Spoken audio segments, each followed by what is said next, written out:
जय श्री राधे महाराज जी। महाराज जी, मैं जितना भजन करने का आपकी कृपा से, आपके बल से प्रयास कर रही हूँ, उतना ही मुझसे अपराध बन रहे हैं। कृपया मार्गदर्शन करिए। मैं ऐसा आपको कैसे हो सकता है कि हम सतमार्ग में चलना चाहें और मुझसे अपराध बने? इसको हमें बताओ कैसे। देखो बच्चा, हमारी पहले बात समझ लो। मन में बात आना और क्रिया होना, थोड़ा इसमें अंतर है। मन में आ सकता है क्योंकि अभी कोई सिद्ध पुरुष तो हो नहीं गए। तो भजन में बैठेंगे तो हमारे मन में जो गंदी गंदी बातें जमा है वो निकलेंगी। भजन के समय जो गंदी गंदी बातें आती है ना, वो आती नहीं है, वो मन में जो छुपी हुई है वो जा रहे हैं। निर्मल मन जन सो मोहि पावा, तो मन को निर्मल किया जा रहा है। ये बात तो हम मानते हैं। महाराज जी पहले कह रहे कि महत्व अपराध बन गए हैं और आपके सामने प्रकट करने में असमर्थ हूँ। हाँ नहीं, हमें अपराध बताने की जरूरत नहीं, लेकिन हम आपसे ये कह आज्ञा का उल्लंघन किया, व्यभिचार, दोष। कोई बात नहीं बच्चा, मनुष्य शरीर है, सबसे गलती हो जाती है। हमको निराश नहीं होना।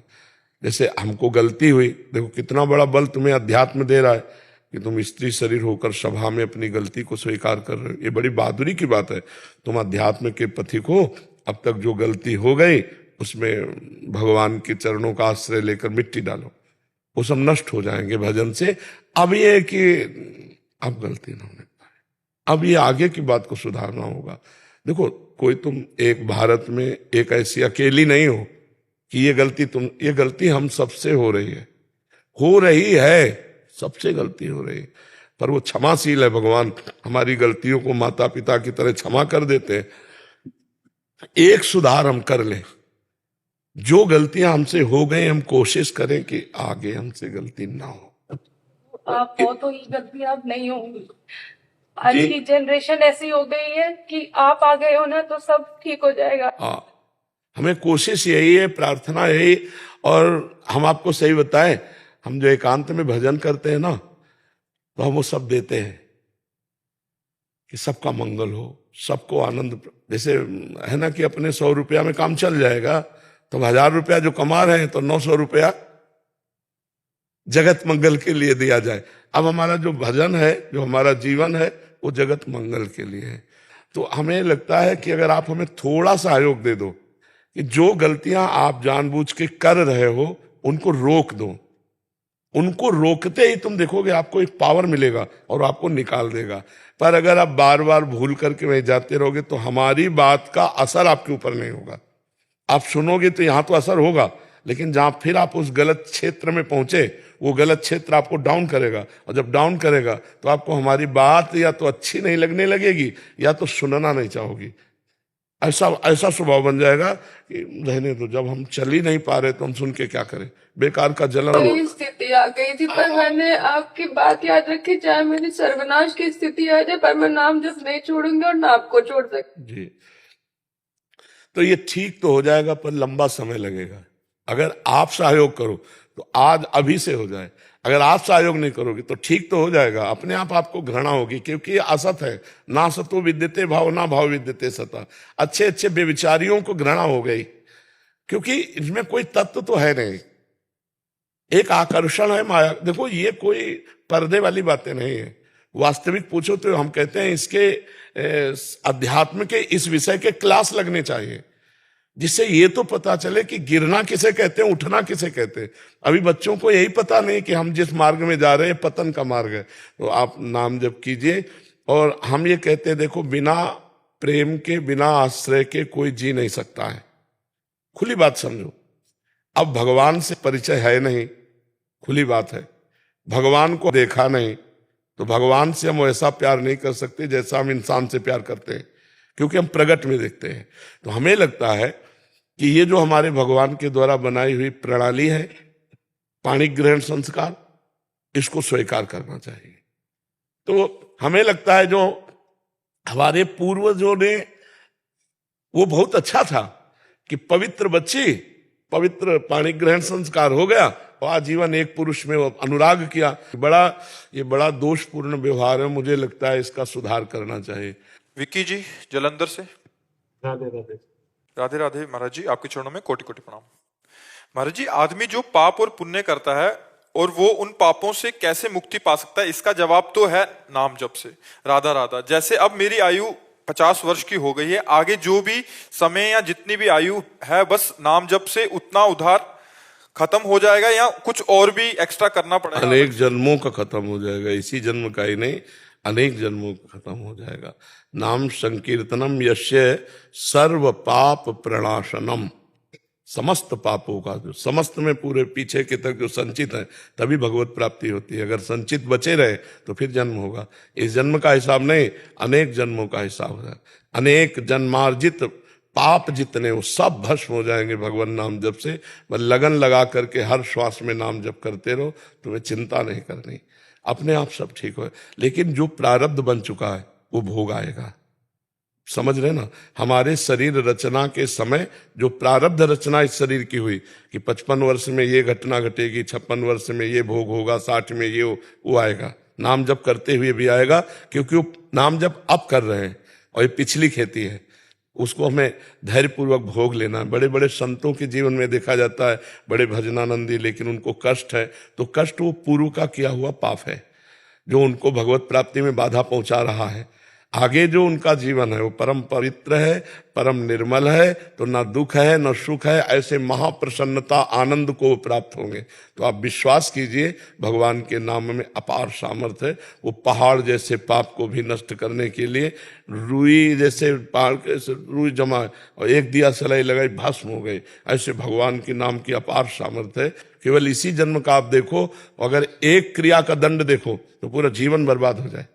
ऐसी हजारों लाखों करोड़ों क्रियाएं हमारी हैं जो दबी हुई है, उनको हमें अब आग लगाना है। नहीं वो दंड देने के लिए उतावली होकर जब आ जाएंगी तब आग नहीं लगा पाएंगे। हाँ, पहले जो किए हुए जमा है अब उनको अभी भस्म कर सकते हो, क्योंकि अभी तैयार नहीं हुई आपको दंड देने के लिए। दंड बिल्कुल निर्धारित हो गया, अब भोगना पड़ेगा। तो जैसे प्रारब्ध है शरीर का वो तो निर्धारित हो चुका है, तो उसे भोगना पड़ेगा, कोई नहीं काट सकता। श्रृंगी ऋषि ने शाप दिया कि आज के 7वें दिन तक्षक नाग परीक्षित को काटेगा और मर जाएंगे। तो परमहंस शिरोमणि सुखदेव जी ने भागवत सुनाया 7 दिन, उस श्राप को नहीं काट पाए, उस प्रारब्ध को नहीं काटा। भागवत सुनाकर उनको मुक्त कर दिया, लेकिन सांप आया 7वें दिन और उनको काटा। इसका मतलब प्रारब्ध भोग बड़े बड़े ऋषि भी नहीं मिटा सकते, वो भोगना पड़ेगा। पाप कर्म जो पीछे के जमा वो नष्ट हो जाएंगे। आगे हम सावधान हो गए हैं, नाम जप कर रहे हैं, तो आगे हम गलती करेंगे नहीं। तो हमें ये जरूर ध्यान रखना चाहिए कि प्रारब्ध भोग भोगना पड़ेगा, नहीं तो अभी आप नाम जप करेंगे कोई कष्ट आ जाएगा तो कि ये कष्ट क्यों आ गया, ये पहले से निर्धारित हो चुका है। अब जो आपकी गोदाम जमा है उसमें आग लग जाएगा, तो आगे आपकी जो सफाई पूर्ण कर्म हो रहे हैं ये बंधन कारक होंगे नहीं, और भगवान की कृपा से इसी जन्म में सब काम बन जाएगा। बस नाम जप करते रहिए, नाम न छोड़िए, बस इतना कर लीजिए। शिवम जायसवाल जी, मध्य प्रदेश। जय श्री महाकाल, जय श्री राधे। राधे राधे महाराज जी। महाराज जी आपके चरणों में कोटि कोटि प्रणाम। महाराज जी आपके द्वारा भगवान नाम की जो महिमा सुनी है, नाम जप से ये लोक और परलोक दोनों में जो चाहो प्राप्त हो सकता है। और अन्य प्रसंग में सुना है कि राई घटे ना तिल बढ़े। महाराज जी मेरे को नाम में पूरी श्रद्धा है, कृपया मेरे मन को संशय निवृत्त। अभी आप सुना कि नहीं सुना? इस प्रश्न का उत्तर इसमें छुपा हुआ है कि नहीं छुपा? हाँ, यही बात समझाना, इसीलिए पहले से समझा दिया कि राय घटे न तिल बढ़े, यह है प्रारब्ध। और निशंक होकर नाम जप करो, उसको इससे न जोड़ो, ये विवेक होगा। तो ये विवेक से आपको चलना होगा कि नाम में अपार बल है, लोक परलोक के सारे सुख देता है, पर प्रारब्ध को मिटाना नहीं है। ब्रह्मास्त्र का प्रयोग मच्छर मारने के लिए नहीं करना, उसे भोग लेना है। जैसे देखो भगवान की शरण में बड़े आनंद से प्रारब्ध भोग रहा है, आनंद से। हमारी क्या सामर्थ्य थी? हमारी तो सामर्थ्य 1800 रुपया महीना दवा की भी नहीं थी एक समय। ये भगवान की व्यवस्था, ये नाम भगवान का प्रताप है। उन्होंने दिखा दिया कि एक क्षेत्र वो है और एक क्षेत्र ये है। जाते जाते अंतिम फिल्म का सीन जो है वो दिखा दिया कि मेरा दास अनाथ नहीं होता। और जितनी बड़ी व्यवस्था देखो सब चल रही, बिना मांगे चल रही। अन मांगे आगे आवेगो, जेव पल लागे पल को। बिना मांगे व्यवस्था भगवान, ये नाम का ही तो प्रताप है। हम आपसे बात कर रहे हैं, नाम के प्रताप से कर रहे हैं। अगर नाम का प्रताप ना हो तो किडनी फेलियर, प्रसंग, सत्संग, प्रश्नोत्तर, ये सब नहीं हो सकता। अच्छे स्वस्थ आदमी की दिनचर्या ऐसी नहीं है जैसी हमारी दिनचर्या है। 12 बजे रात्रि के जग करके पूरी सब, ये स्वस्थ शरीर में भी मतलब कठिन पड़ेगा, और यहाँ अस्वस्थ शरीर से भगवान करा रहे, तो नाम का प्रताप नहीं है। जी ब्रजमोहन जी वृंदावन से। जी। जय जय। आपके मुख पर बढ़ती हुई सूजन एवं कांति मन में भय उत्पन्न करती है। मेरे पिताश्री को भी यही रोग था। आप में लाडली जू की वह सामर्थ्य है कि इस शरीर को इच्छानुसार धारण कर सकें। अपने लाखों भक्तों के हेतु एवं अन्य जीवों के उद्धार हेतु इस शरीर को धारण करे रखें। नहीं, अगर श्री जी को करवाना है तो ऐसे भी चला सकती है, अगर नहीं करवाना है तो देखो एक दिन सबका शरीर पूरा होता है।